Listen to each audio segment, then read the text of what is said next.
একই সাথে 4-5টা বয়ফ্রেন্ডের কাছে ধরা খাচ্ছে টিকটকারের এক চকলেট মাগে। অন্যদিকে ভক্তদের বিশ্বাস এই পৃথিবীতে আজও বেঁচে আছে বুড়ি সম্রাট দেওয়ানবাগী।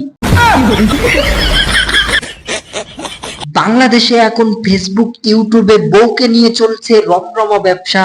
কার বউ কতটা সুন্দরী, দেখতে কেমন, কালো নাকি ফর্সা।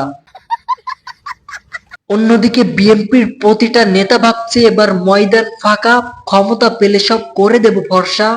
কিন্তু জনগণের কাছে জামাত ইসলাম আর ডক্টর ইউনূসই ভরসা। বিএনপির লেজ কখনো সোজা হবে না। হিরো আলমকে মেরে দিচ্ছে তারা বীরত্বের পরিচয়। আরে ভাই, হিরো আলম তো বিনোদন দেওয়ার জন্যই করে অভিনয়। শেখ হাসিনা পতনের পর বাংলার আকাশে ছেয়ে গেছে বিএনপির পোস্টার। এখন বিএনপির নেতারা প্রতিশ্রুতি দিচ্ছে কসম দিয়ে স্রষ্টার।